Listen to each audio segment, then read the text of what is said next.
네, 경제 현안을 보다 쉽게 풀어보는 경제 읽기 시간입니다. 오늘도 다양한 경제 이슈들 권혁중 경제평론가와 살펴보겠습니다. 안녕하십니까? 안녕하십니까? 네, 안녕하십니까? 예. 자, 빗썸이 최근에 비트코인 잘못 지급해서 난리가 났었잖아요. 근데 사람들이 빗썸으로 오히려 몰려가고 있다. 네. 어떻게 된 겁니까? 이게 이벤트를 해서 그렇다라고 좀 말씀드리겠는데 이벤트요? 예, 거래 수수료를 일주일 동안 이제 무료로 하기로 했습니다. 근데 이 거래 수수료가 한 0.5% 정도, 0.25% 정도 되거든요. 예. 그러다 보니까 이 수수료가 무료다 보니까 이제 많은 분들이 이 기회에 이제는 거래를 늘리기 위해서 이제는 빗썸으로 좀 이동을 했고요. 그래서 이제 좀 이용자 수가 좀 많아졌다라고 좀 생각을 해보겠습니다. 또 코빗도 사실 이번에 또 이벤트를 했는데 그 코빗 같은 경우에는 점유율이 굉장히 좀 낮아요. 사실 한 전체 점유율 보면 1% 정도밖에 안 되는데 근데 이번에 크게 또 점유율이 한 10%까지 늘었습니다. 그러한 이유가 이 스테이블 코인에 대한 이벤트를 했었거든요. 예, 서클에 대해서 1,000만 원 정도 거래를 하면은 이 리워드 프로그램 그러니까 수량에 대해서 뭐 좀 비슷한 이벤트였죠. 이걸 준다고 하니까 많은 분들이 혹시나 해서 이게 많은 분들이 또 이용하셨던 분들이 굉장히 예. 좀 많아졌습니다. 그래서 지금 이제 차트를 본다 그러면 업비트 같은 경우에는 오히려 이제 점유율이 좀 줄어들었어요. 그렇네요. 예, 그래서 이제 활성 이용자 수가 좀 줄어들었고 대신에 이제 빗썸이 이제는 반대로 사고가 있었음에도 불구하고 이 거래 수수료 0.25% 정도 면제하기로 한 이벤트 때문에 점점 더 점유율이 늘어가고 있는 모습 이런 것들이 이제는 시장에서 보여주고 있습니다. 네, 한편 빗썸 측에서는 고객 손실 규모를 10억 원 안팎으로 추산을 했는데 네. 코인 담보대출 이용자들이 이 담보 가치가 하락하면서 강제 청산이 됐단 말이죠. 네. 이런 거에 대해서도 보상이 이루어질 수 있을까? 이런 상황 좀 어떻습니까? 지금 빗썸은 보상하겠다라고 지금 밝힌 상태예요. 그래서 이제는 금융 당국도 그럼 지켜보겠다. 일단 다 원상복구해라라고 이제 말을 한 상태인데 렌딩 서비스죠. 그러니까 이제는 코인을 담보로 해서 이제는 레버리지 쓰는 겁니다. 대출 받아갖고 이제 코인에 이제 투자하는 방식인데 당연히 이제는 유지 증거금이 부족해지는 거죠. 갑자기 이게 9천만 원대 하다가 아시겠지만 그날 사고 당일에 한 8,100만 원까지 내려갔었거든요. 그러니까 갑자기 9천만 원 하던 게 8천만 원까지 내려다 보니까 유지 증거금이 좀 부족하죠. 그러다 보니까 당연히 마진콜 걸리고 이거 이제는 못 갚으니까 증거금이 부족하니까 청산 당했습니다. 그래서 이 금액이 좀 크거든요. 그러니까 이 청산 당하신 분들은 억울하죠. 난 가만히 앉아서 갑자기 빗썸의 이유로 인해서 규책 사유로 인해서 내가 갖고 있던 이 코인에 대한 레버리지 쓴 게 갑자기 청산 당하니 막대한 피해를 보셨을 거고 이거에 대해서 이제 보상을 해야 되지 않느냐라는 목소리가 있었고 이 빗썸에 대해서는 빗썸 측에서는 이거마저도 이제는 좀 보겠다 피해 규모 이제 보상하겠다라고 밝힌 상태인데 과연 이제 어느 정도로 이제 보상할지는 또 지켜보셔야 되는 문제인 것 같습니다. 그래서 현재 빗썸에서는 99.7%가 이제는 잘못 나간 것에 대해서 회수를 했다라고 밝히고 있고 나머지 이제는 소수의 이제 금액인데 근데 이게 나머지 0.3%가 크죠. 이게 64만 개가 됐으니까 거기 한 0.3%라도 꽤 크거든요. 이게 네. 한 1,000개가 넘어가요. 비트코인 수량으로 본다 그러면. 이 중에서 또 93%로 회수했다고 얘기하는데 과연 어느 정도 다 회수가 됐으며 이게 피해 규모가 뭐 빗썸 입장에서는 한 수십억 원대, 10억 원대 이렇게 이제 보고 있지만 과연 이게 정확히 맞는지도 아마 금융 당국이 직접 조사를 통해서 밝힐 것으로 보고 있습니다. 예. 그런데 빗썸은 그러면 비트코인을 다 가지고 있는 상태가 아닌 상태에서 뭐 판매를 한다 이렇게 봐야 되는 건가? 이 관련한 논란도 계속 불거지고 있잖아요. 그렇죠. 이게 장부 거래죠 한마디로. 그러니까요. 근데 장부 거래는 제가 뭐 여러 번 말씀드렸지만은 장부 거래는 나쁜 게 아닙니다. 그 다 해오고 있는 방식이에요. 사실 뭐 빗썸뿐만 아니라 업비트도 그렇고요. 이 장부 거래는 하고 있었습니다. 그러니까 이게 오프체인이냐 이제 온체인이냐 그건데 이제는 먼저 온체인이라는 개념을 알고 계셔야 돼요. 많은 분들이 내가 만약에 비트코인을 내가 지금 거래소에서 산다 그러면 어떻게 이제 보셔야 되냐면 나의 지갑에 비트코인이 들어오는 게 아닙니다. 이게 장부상 거래가 되는 거거든요. 이런 거 이제 오프체인이라고 보통 얘기를 하고요. 온체인 같은 경우에는 온전하게 나의 그 장부가 생겨요. 개인 지갑에 이제는 내 코인이 나의 이름으로 이제 들어가 있는 거죠. 이게 온체인 방식인데 네. 지금 거래소 중앙화된 거래소 같은 경우는 대부분 오프체인입니다. 그러니까 장부 거래로 하거든요. 한마디로 내 이름으로 코인이 소유하고 있지는 않은 거예요. 그러니까 소유권이 나한테 없습니다. 그냥 장부상에서 내가 이 거래된 금액만 있는 것뿐이죠. 그러다 보니까 문제가 여러 가지가 생겨요. 뭐 만약에 이런 장부 거래의 이제 단점으로 본다 그러면 해킹의 위험이 좀 생길 수밖에 없는 부분이 있거든요. 왜냐하면 만약에 뭐 중앙거래소 같은 뭐 업비트나 빗썸이 만약에 뚫린다 그러면 뭐 말 그대로 그냥 장부 거래 기록이 다 날아가는 거잖아요. 그러다 보니까 피해가 생길 수밖에 없고 그래서 많은 분들이 개인 지갑화를 좀 하고 있는 분들이 있습니다. 그러니까 나의 이름으로 이제 코드가 생겨서 이 코드에 이 실제적으로 비트코인의 거래가 이루어지는 거거든요. 이게 온체인 방식인데 근데 이것도 굉장히 좀 까다로운 게 수수료가 되게 많이 듭니다. 거래 비용 수수료가 많이 들고 속도도 느리고 그러다 보니까 많은 분들이 이런 장부 거래를 쓰는 이런 거래소에서 거래를 하고 있는 거예요. 그래서 이번에 문제가 됐던 것이 이런 장부 거래의 문제였던 거죠. 그러면 이제는 여기서 문제가 하나 생깁니다. 야, 이렇게 장부 거래를 하면은 그러면 정말 보유한 수량과 이 장부상의 이 수량과 이거를 매일 맞춰봐야 되는 거 아니냐. 은행들은 매일 해요.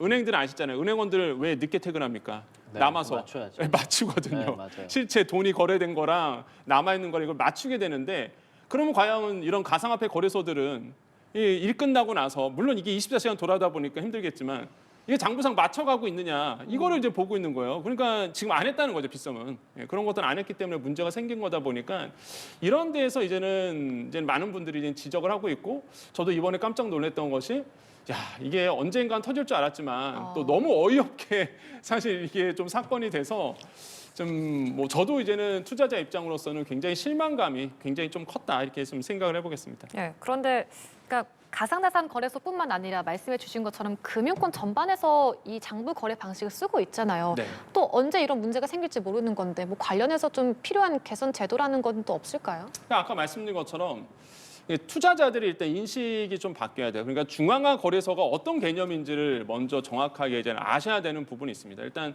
뭐 중앙화 거래소 아까 말씀드렸지만 대표적으로 우리나라 입장에서 본다 그러면 빗썸도 이런 중앙화 거래소잖아요. 그다음에 뭐 업비트도 마찬가지고 그다음에 바이낸스도 마찬가지입니다. 외국계 거래소도요. 그러니까 이런 중앙화 거래소들은 대부분 장부 거래를 이제 하고 있다라는 걸 좀 아셔야 되겠고 이 오프체인이라고 이제 말씀드렸고 그다음에 내부에서 데이터가 돌아가는 거예요. 그래서 이런 것들도 이제는 정확히 아셔야 되겠고 그다음에 내가 만약에 뭐 이런 중앙화 거래소에서 코인을 산다 그러면 아까도 강조드렸지만은 내 개인 지갑에 들어오는 게 아닙니다. 그냥 장부상에 찍혀 있는 거다.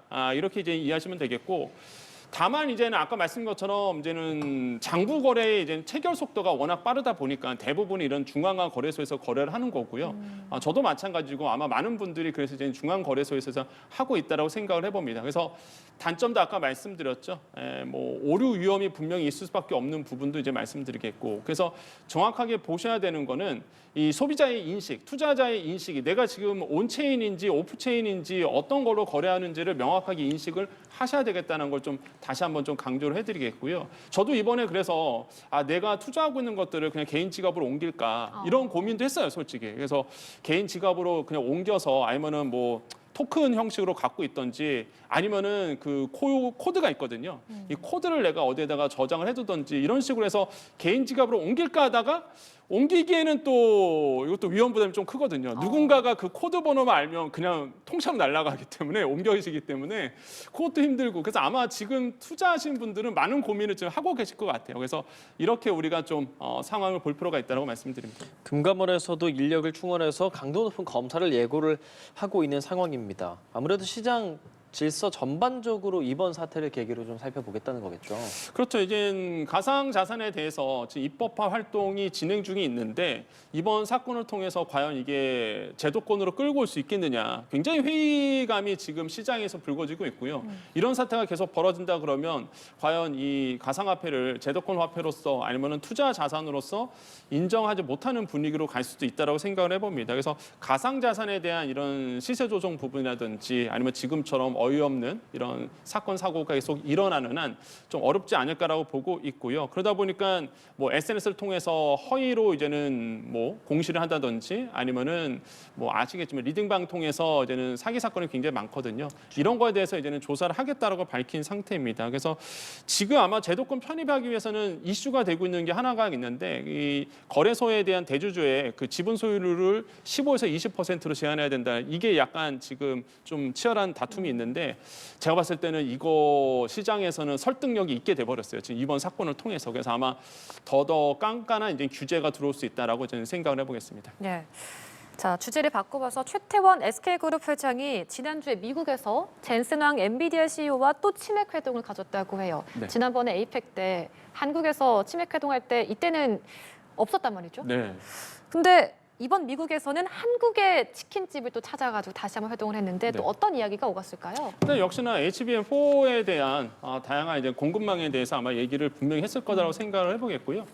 이번 이슈가 전해진 이후에 뭐 주가에 크게 영향은 주진 않고 있습니다. 물론 뭐 외국인들이나 기관 투자자 같은 경우는 SK하이닉스 이제 매수를 하고 있지만은 뭐 이 이슈가 뭐 SK하이닉스에 대한 전반적인 훈풍으로 분다라고 좀 보기는 어렵고요. 일반적으로 그냥 이제는 대외적인 어떤 분위기 조성은 좀 하고 있다. 근데 중심적 내용은 지금 시장에서는 일단 HBM4에 대한 공급 일정이라든지 이 부분에 대해서 아마 계속 얘기를 나눴을 거라고 보고 있고 앞으로에 대한 기술에 대한 진보 이것을 어떻게 협력해 갈 것인가에 대한 이런 미래 청사진을 어느 정도 얘기하지 않았을까라고 이제 시장에서는 조심스럽게 보고 있습니다. 그래서 아마 뭐 밀월 관계는 더더욱 공고해질 수 있다 이렇게 보고 있고요.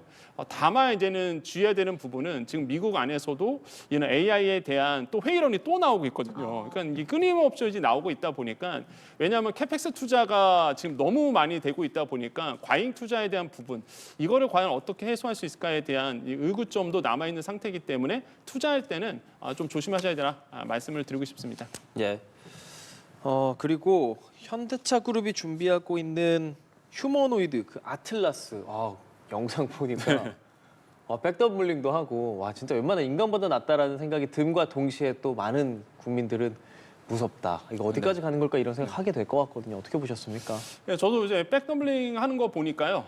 이게 진짜 인간을 점점 닮아가고 있다 이렇게 생각을 영상 해봅니다. 나오네. 네, 지금 영상 와. 나오고 있죠. 네, 저는 저기 사람이 들어있겠지라고 생각했는데 진짜로 그런 생각이 들 정도로 너무 맞습니다. 유려하게 하더라고요. 네, 와. 그래서 보시면 여러 번 실패도 했어요. 예, 했는데 맞아요. 저건 이제 성공한 영상이고 그래서 이제 박수도 치고 그랬는데 이제 더 계속적으로 이제 인간을 닮아가는 휴머노이드들이 계속적으로 이제 출연을 하고 있고 그럼 언젠가는 인간의 노동력을 이제 대체할 수 있는 거고요. 그래서 이제는 이 시급 지금 급해진 쪽은 당연히 이제 현대차 노조 쪽입니다. 그래서 맞아요. 이제는 그거에 대해서 이제 반대를 하고 있는 부분이 있어요. 그래서 이게 과연 사회적으로 어떻게 이제 논의가 될지는 지켜보셔야 되겠지만 대통령께서도 얘기한 것처럼 막을 수 없는 흐름이기도 하고요. 또한 노조들도 이거에 대해서 이제 반대는 하지 않고 있습니다. 근데 속도가 너무 빠르다 보니까 일자리에 대한 문제에 대한 논의가 지금 필요해 부분이라 볼 수가 있겠고요.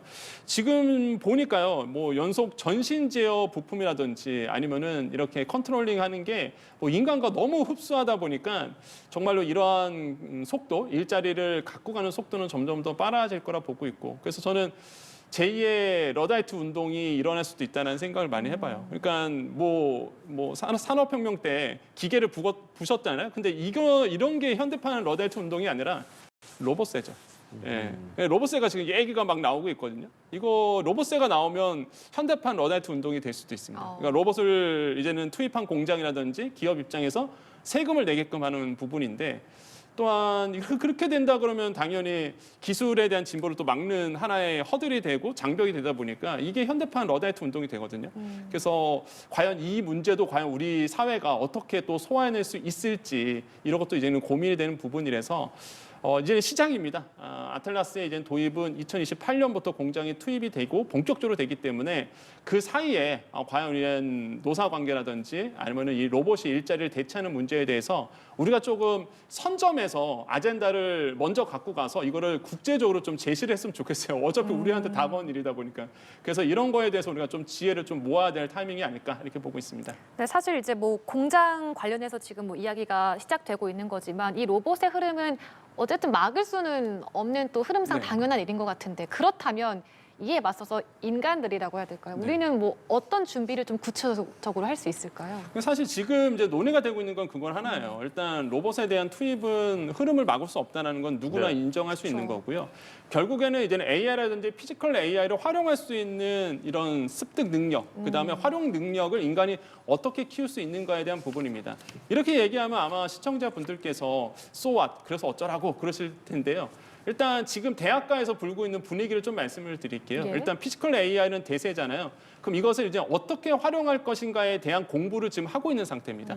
그러니까 피지컬 AI가 들어온다. 이 피지컬 AI 대표적인 게 로봇이겠죠. 로봇을 활용해서 나의 생산성을 어떻게 늘릴 수 있을까에 대한 고민들을 지금 시작했고 그러한 공부를 지금 대학에서 가르치고 있거든요. 그러다 보니까 이렇게 노동 인력에 대한 재학습 부분이 아마 우리 사회에서 가장 먼저 일어날 거라고 저는 생각을 하고 있고 특히 일자리에서 로봇한테 밀린 일자리들이 분명히 생길 겁니다. 예. 이런 분들이 다시 한번 재취업할 수 있도록 우리 사회가 또한 정부가 재학습에 대한 이런 부분들, 재교육에 대한 부분들을 분명히 투자가 넓어질 거라고 좀 보고 있어서 이런 것들이 아마 선행돼야 될 거다. 이렇게 저는 시장에서는 내다보고 있습니다. 네, 빠르게 흘러가는 세상에 대한 이야기를 해봤고요. 이번에 조금 더 와닿는 이야기들.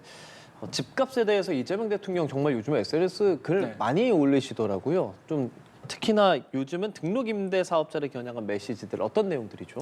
그러니까 등록 임대 같은 경우가요. 아마 이제 임대 사업자잖아요. 건설 임대가 있고 등록 임대 사업자가 있는데 건설 임대는 굉장히 우호적입니다. 지금 분위기는 뭐 정부에서도 근데 이 등록 임대 같은 경우에는 내가 다주택자에서 임대 사업을 등록하신 분들이거든요. 근데 문재인 정부 때 그때 이제 등록을 해서 혜택을 받았죠. 재산세라든지 종부세라든지 그다음에 지금 얘기하고 있는 이 양도세 중과 유예도 받았습니다.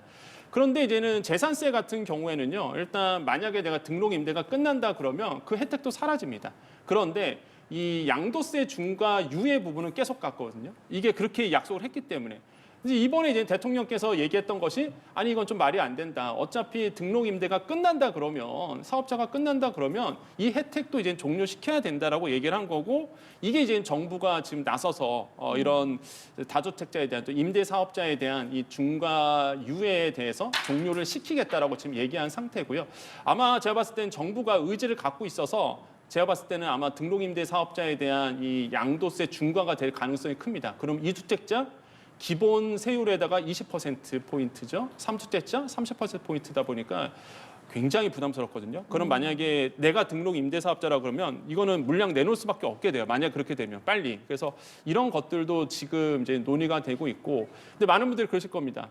이게 가능성 있겠느냐. 정부가 약속해서 들어간 건데 근데 이거는요. 시행령 개정으로 가능한 부분이에요. 소득세법 시행령으로 되는 부분이라서 정부가 의지만 가지면 국무회의 통해서 언제든지 이거 혜택을 축소할 수 있습니다. 그래서 아마 지금 이 임대사업자 입장에서는 굉장히 당황스러운 분위기가 아마 느껴지고 있고 그래서 오늘 있었습니다. 오늘 이제는 국무회의가 열렸는데 고윤철 경제부총리가 여기서 이제는 보고했던 내용이 있어요. 이 다주택자에 대한 또 중과 유예에 대해서 어느 정도 이제 길을 좀 만들어 줬습니다. 그게 오늘 나왔던 얘기인데요. 첫 번째로 본다 그러면 다주택자 중과 유예 종료 대분에서 5월 9일까지는 무조건 종료합니다. 이건 이제 확정이 됐잖아요. 예. 그럼 이제 남아 있는 게 뭐냐 그러면 강남 3구나 용산 쪽이랑 원래부터가 조정 대상 지역이었죠. 이쪽과 그다음에 서울 그 강남 3구나 용산 제한 서울 같은 지역, 그다음에 경기 12곳 여기도 조정 대상 지역인데 여기를 좀 나눠서 좀 하기로 했습니다.